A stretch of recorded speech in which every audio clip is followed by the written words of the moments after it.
Aujourd'hui, nous allons parcourir l'expérience cliente et le portail client. Une fois que le client a effectué son paiement, s'il ne s'agit pas d'une souscription, il recevra automatiquement le reçu de paiement. Et effectivement, un deuxième mail, le reçu de paiement, comme celui-ci. Et effectivement, un deuxième mail, puis donnant le lien d'accès sur les détails de la commande dans son portail client. Alors, il peut tout simplement cliquer sur ce lien ou encore ouvrir une nouvelle page et aller sur client.porsa.io et ensuite se connecter. Je tiens à noter ici que quand on veut apercevoir ou bien encore consulter les détails d'une commande qui a été faite dans la sandbox, dans le bac à sable, il faudrait activer ici-bas accès bac à sable. Sinon, on va uniquement voir les paiements qui ont été faits en mode réel, pas en mode test. Donc, vu que le paiement que j'ai effectué ici tantôt, c'est un paiement en mode bac à sable, ce que je vais faire ici, c'est tout simplement aller me connecter sur client.porsa.io et activer le mode bac à sable. Donc ici, je vais mettre mon adresse email et mon mot de passe. Une fois connecté, la première page sur laquelle je tombe, c'est la page des commandes. Ici, on résume l'intégralité des différentes commandes. C'est une liste de l'intégralité des différentes commandes qui ont été effectuées par mon compte client dans toutes les boutiques qui sont supportées par Porsa. Ça veut dire quoi? Ça veut dire que je peux avoir une boutique comme phone-test.porsa.io qui est une boutique supportée par Porsa. Je peux avoir d'autres boutiques comme digital.porsa.io. Généralement, toutes les boutiques qui ont de l'extension porsa.io sont supportées. Ou bien encore une boutique qui a la mention Powered by Porsa, comme celle-ci, sont supportées par Porsa. Donc du coup, je peux directement à partir de ce genre de boutique cliquer sur cette icône-ci, l'icône de compte et avoir toujours accès à mon portail client. Donc toutes ces différentes commandes proviennent de ces différentes boutiques-là. Et du coup, je peux effectivement visualiser les détails de ma commande et voir le statut de tracking de la commande. Cette commande est une commande de produit digital, un cours. Donc du coup, il est automatiquement passé au statut livré lorsque le cours est disponible à l'intérieur de mon portail client. Donc du coup, ici, je peux soit, euh, comment dire, créer une plainte ou bien encore réimprimer le reçu de paiement ou bien encore visualiser le cours dans ma librairie. Donc ici, c'est un cours vidéo, donc je peux avoir accès à ça. Dès que je clique sur visualiser, j'ai accès à un player pour effectivement lire le cours en intégralité et les différents épisodes. Et si effectivement le cours a des fichiers qui sont partagés avec, ils sont disponibles ici. Alors, si je retourne dans l'onglet commandes, je peux retrouver aussi ici d'autres commandes qui ont été faites. Par exemple, cette commande-ci, c'est une commande de service. La particularité avec les commandes de service, c'est que on peut échanger avec le client, désolé, avec le marchand directement à partir de cette interface.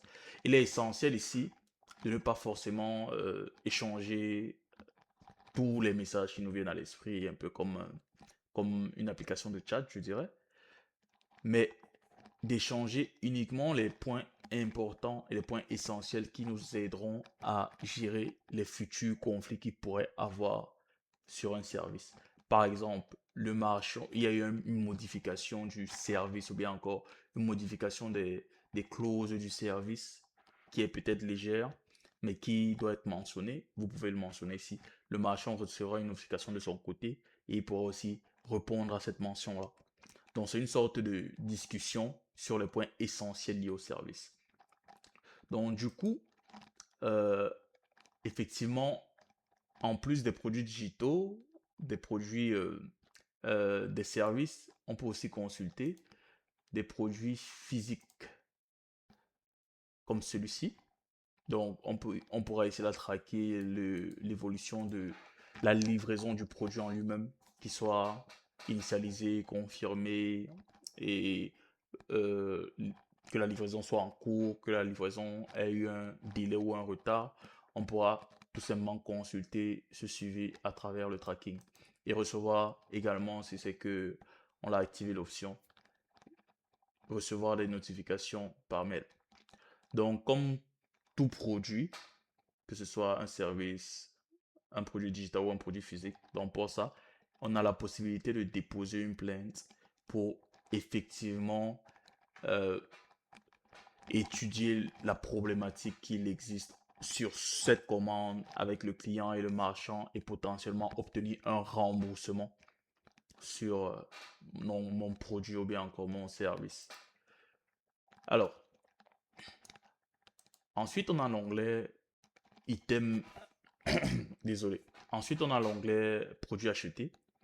Ici, on résume pas en commandes, mais en produits qui ont été achetés tout au long de, comment dire, votre expérience sur les différents sites web qui sont créés à partir de la plateforme pour ça.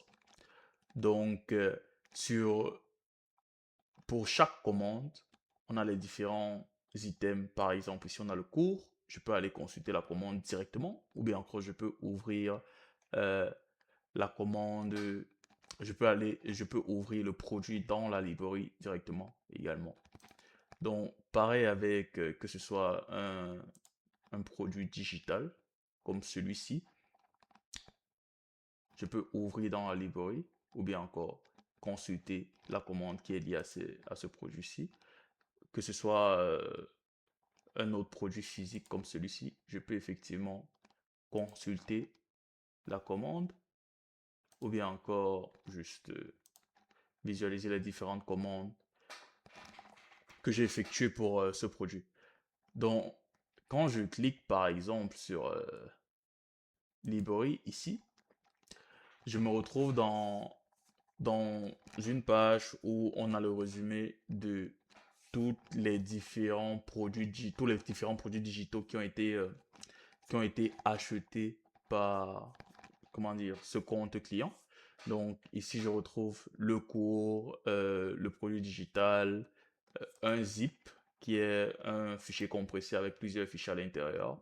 Donc ici, vous pouvez utiliser, par exemple, le marchand peut vendre un logiciel à travers un zip comme celui-ci, ou bien encore une image haute définition qui a été vendue comme produit digital. Donc du coup, on peut la consulter ici. Ou bien encore, comme je l'expliquais tout à l'heure, un cours qu'on peut consulter les différents épisodes comme celui-ci. En gros, c'est ça qu'on retrouve dans le portail client.